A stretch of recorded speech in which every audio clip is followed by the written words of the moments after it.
ঈদের আগের দিন প্রায় অচেনা রাজধানীর আন্তঃজেলা বাস টার্মিনালগুলো। গত দিনের তুলনায় যাত্রীর চাপ ছিল কম, কাউন্টারও ছিল প্রায় ফাঁকা। তবে ঈদের আগের দিন সড়ক মহাসড়কে পরিবহনের সংকট দেখা গেছে। কোথাও কোথাও আবার যাত্রী সংকটের কারণে দেরিতে ছাড়ছে বাস, ফাঁকা পড়ে আছে পাটুরে এবং আরিচা কাজিরহাট ফেরিঘাটও। বিড়ম্বনা নেই সদরঘাট লঞ্চ টার্মিনালেও। নৌপথে নির্বিঘ্নে ঢাকা ছেড়েছেন ঈদে ঘরমুখী মানুষ। বিকাশে কম খরচে ক্যাশ আউটের লিমিট বেড়ে 50,000, প্রিয় এজেন্টও 2টা। এসব বিষয় নিয়ে কথা বলতে আমাদের সঙ্গে যোগ দিচ্ছেন বুয়েটের সিভিল ইঞ্জিনিয়ারিং বিভাগের অধ্যাপক ও গণপরিবহন বিশেষজ্ঞ ডক্টর মিজানুর রহমান এবং সদরঘাট লঞ্চ টার্মিনাল থেকে যোগ দিচ্ছেন সহকর্মী মোহাম্মদ ওমর ফারুক। জনাব মিজানুর রহমান, আপনার কাছে আমরা আসবো, তার আগে একটু আমাদের সহকর্মী ওমর ফারুকের কাছ থেকে রাস্তার পরিস্থিতি জেনে আসি। ওমর ফারুক, আমরা দেখতে পাচ্ছি যে ঢাকা শহর প্রায় ফাঁকা এবং যারা বিভিন্ন গন্তব্যে যাচ্ছেন সেখানেও টার্মিনালগুলোতে ভিড় নেই। চিরচেনা যেই ঈদের পরিস্থিতি আমরা দেখি, সেই পরিস্থিতি থেকে গত 2-3 বছর ধরে একটু ব্যতিক্রম আমরা দেখতে পাচ্ছি। আপনি আজ কি অবস্থা দেখছেন?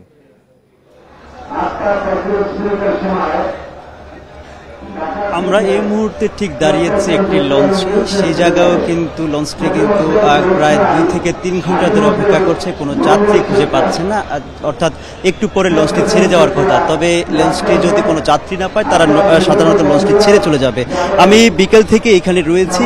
অন্যান্য ঈদে যেরকম আসলে চাপ থাকে, এখন কিন্তু সেই ধরনের কোনো চাপ নেই এবং সেই সাধারণ মানুষও কিন্তু বা যারা যাত্রী রয়েছে তারাও কিন্তু নির্বিঘ্নে চলে যেতে পারছে। এর বাইরে আরেকটি বিষয়ে জানিয়ে রাখি, পদ্মা সেতু হওয়ার পর থেকে যারা লঞ্চ সংশ্লিষ্ট রয়েছে তারা আমাদেরকে জানিয়েছে লঞ্চের চাপ কিন্তু অনেকটাই কমে গিয়েছে, যাত্রী চাপও কমে গিয়েছে। আপনাদের যদি একটু দেখানোর চেষ্টা করি যে এই জায়গায় যে মানুষের সংখ্যা, অন্যান্য দিনও কিন্তু সেই যাত্রীর সংখ্যা এমনই থাকে এবং আমি 4টা থেকে এখানে রয়েছি, যাত্রীর চাপও কিন্তু তেমন নয়। তবে যাত্রীরাও বলছে যারা এই লঞ্চ ব্যবহার করে, যারা তাদের গন্তব্যস্থলে যায়, তারা বলছেন যে এই লঞ্চের তারা কোনো ধরনের সব ধরনের কোনো ধরনের ঝামেলায় তারা পড়ছেন না, কোনো ধরনের ভোগান্তি নেই, বাড়তি ভাড়ার কোনো ঝামেলা নেই, সব মিলিয়ে স্বস্তিতে তারা সেখানে লঞ্চ দিয়ে যাচ্ছে। এর বাইরে আইনশৃঙ্খলা বাহিনী থেকে শুরু করে কোস্টগার্ড রয়েছে, তারা কিন্তু যাত্রীদের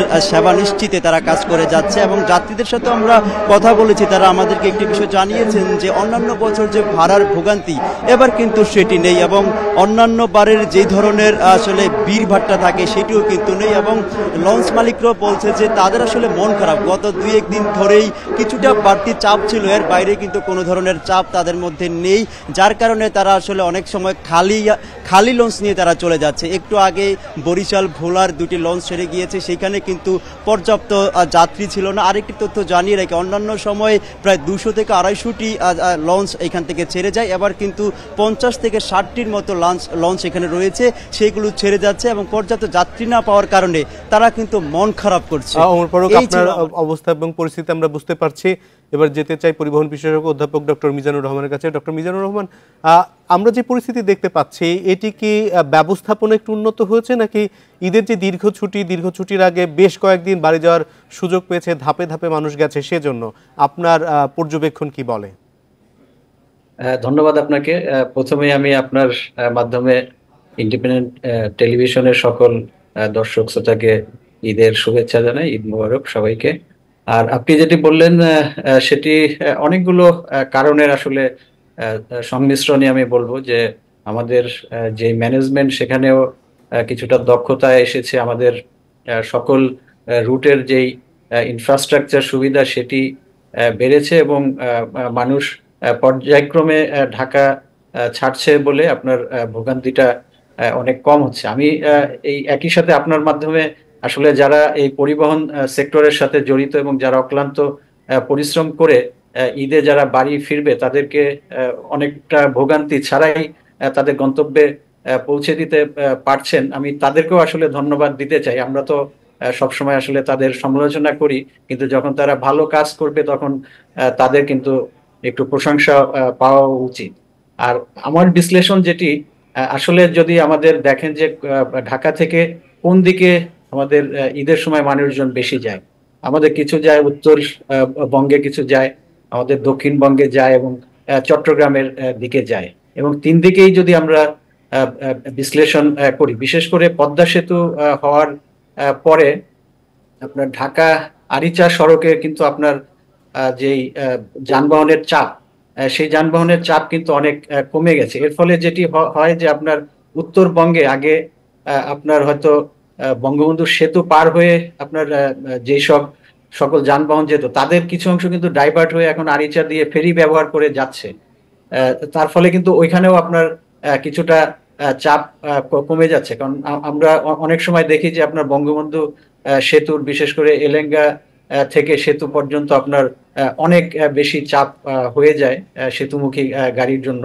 কিন্তু এবার আমরা যেটি দেখছি যে কিছু কিন্তু আপনার ফেরিঘাট, আরিচা ফেরিঘাট ব্যবহার করেও যাচ্ছে, যার ফলে আপনার ওই অংশে কিন্তু চাপ কিছুটা কম ছিল। আর পদ্মা সেতু হওয়াতে তো আপনার যেটি হয়েছে যে এখন ফেরিঘাটে যে মানুষকে একদিন বা অনেক সময় 2 দিন অপেক্ষা করতে হতো, দীর্ঘ লাইন, সেটি কিন্তু এখন হচ্ছে না। আর একই সাথে আপনার চিটাগং এর দিকে আমাদের কাঁচপুর সেতু এবং মেঘনা গোমতী সেতুর আপনার আরো 2 লেন করে বাড়ানোর ফলে ওইখানেও যে বটল নেক গুলো হতো সেটি কিন্তু হচ্ছে না। এবং ঢাকা চিটাগাং সড়কে আপনার সিলেটে যেখান দিয়ে যায় সেখানেও আপনার যেই ইনফ্রাস্ট্রাকচার ডেভেলপ হয়েছে, যার ফলে ওই অংশেও কিন্তু আপনার ঈদের সময় যে প্রচন্ড রকমের একটা কনজেশন তৈরি হতো সেটি কিন্তু হচ্ছে না। একই সাথে আপনার যারা এই ব্যবস্থাপনার সাথে জড়িত, roads and highways, BIWTA, BRTC, Bangladesh রেলওয়েকেও আমি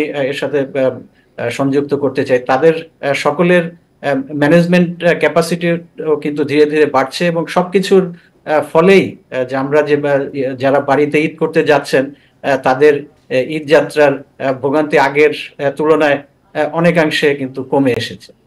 ডক্টর মিজানুর রহমান, আপনি আমাদের সঙ্গে থাকবেন, আমরা একটি বিরতিতে যাব।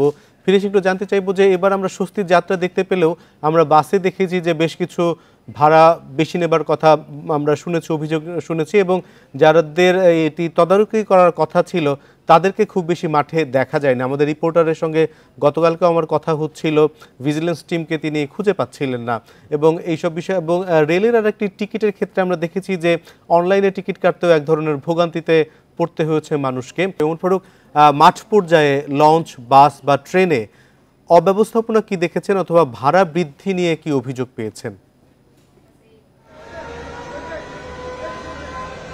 দেখুন, গত কয়েকদিন ধরে কিন্তু আমরা এই ধরনের সংবাদ কভার করে আসছি এবং ঈদের বাড়ির ফেরা নিয়ে কভার করে আসছি। কোনো জায়গায় কিন্তু কোনো ধরনের বাড়তি ভাড়া নিয়ে কারো অভিযোগ নেই। আমরা এই লঞ্চেও আসছি, সেইখানে অন্যান্য বছর যে পরিমাণ লঞ্চের ভাড়া নিয়ে যে পরিমাণ অভিযোগ আসলে থাকতো যাত্রীদের, এবার কিন্তু সেটি নিয়ে বাসের ক্ষেত্রে কয়েকটি জায়গায় কিছু জায়গায় ছিল, কিন্তু সেটি আসলে বলার মতো নয়।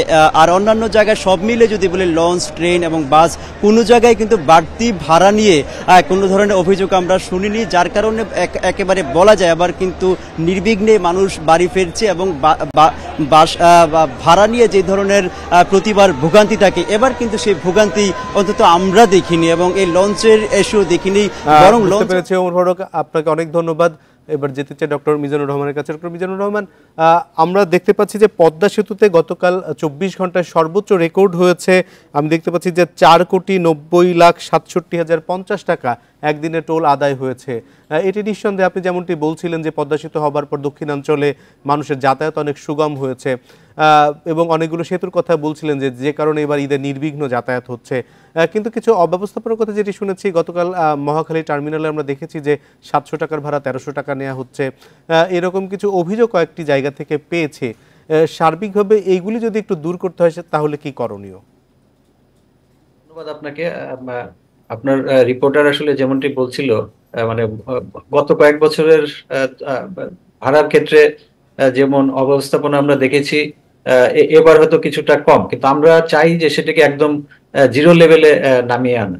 কিন্তু আমাদের আসলে পরিবহন সেক্টরে যারা আছে সবাই আসলে সব ক্ষেত্রে মানুষ একটু সুযোগ নিতে চায়। যখন হয়তো চাহিদা অনেক বেশি থাকে, অনেক প্যাসেঞ্জার চলে আসে, তখন যেই ভাড়া 700 টাকার ভাড়া যেমনটি আপনি বললেন যে সেটি 1300 টাকা নেওয়ার তারা চেষ্টা করে। এটি মানে খুব অস্বাভাবিক কিছু না, কিন্তু এটি যেন না করতে পারে তার জন্য যথাযথ তদারকির ব্যবস্থা থাকতে হবে। এবং যারা এই দায়িত্বে আছেন তাদেরকে আরো সজাগ থাকতে হবে, এবং পরিবহন সেক্টরের সাথেও যারা আছেন তাদেরকেও কিন্তু একটি বিষয় আরেকটা খেয়াল বিষয় রাখতে একটু হবে। আপনাকে একটু বলতে চাই যে গতকালকে আমরা দেখেছি যে ট্রেনের ছাদেও কিন্তু বেশ কিছু মানুষ ভ্রমণ করেছে, যদিও এটি খুবই ঝুঁকিপূর্ণ। তারপর আমরা দেখেছি ছাদে, এবং ট্রেনে আরেকটি বিষয় যে অনলাইনে টিকিট কাটতে যে অনেকেই অনলাইন আসলে টিকিট পাচ্ছেন না। আমরা দেখেছি যে অনলাইনে হিটও কিন্তু রেকর্ড ছাড়িয়েছে।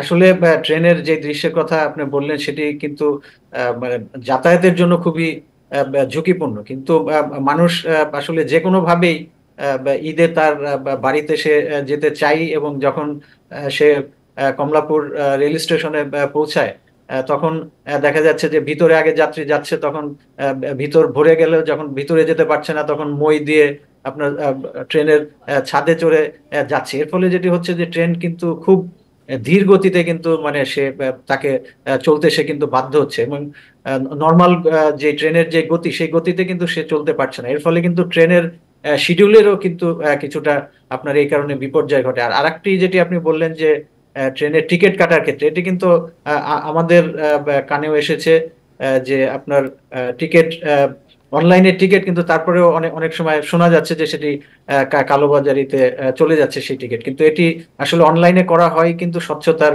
জন্য, কিন্তু রেলওয়ে যাদের সাথে এই অনলাইন টিকিটিং এর ব্যবস্থা করেছে, আমার মনে হয় যে তাদের সাথে আরো স্যার, নিবিড়ভাবে সবশেষ আরেকটি বিষয় একটু জানতে চাই যে আমাদের ঈদের বাড়ি যাত্রাটি বেশ সুগম হলো, কিন্তু ফেরাতে কি এরকম স্বাচ্ছন্দ্যপূর্ণ হবে কিনা? আহ, সবসময় আমরা দেখি যে আপনার যাত্রা ঢাকা থেকে যখন সবাই গন্তব্যে যায় তখনই আপনার ভোগান্তিটা বেশি হয়, কিন্তু যখন ফিরে আসে তখন ভোগান্তিটা কম হয়, কারণ এক একজন এক এক সময় আসে। কিন্তু যেটি আমি বিশেষ নজর দিতে চাই, কিন্তু ফিরে আসার সময় আমরা কিন্তু দুর্ঘটনার সংখ্যাটা কিন্তু অনেক বেশি দেখি, সেটি যেন না হয় সে বিষয়ে যারা যথাযথ কর্তৃপক্ষ আছেন তারা সেই বিষয়টি তদারকি করবেন, কারণ আমরা চাই না যে ঈদের আনন্দ নিঃসন্দেহে ফিরে ঈদের এসে আনন্দ যেন সবাই শান্তিপূর্ণভাবে এবং আনন্দময় ভাবেই থাকে। আপনাকে অনেক ধন্যবাদ স্যার আমাদেরকে সময় দেওয়ার জন্য। একই সঙ্গে ধন্যবাদ জানাচ্ছি সহকর্মী ওমর ফারুককেও।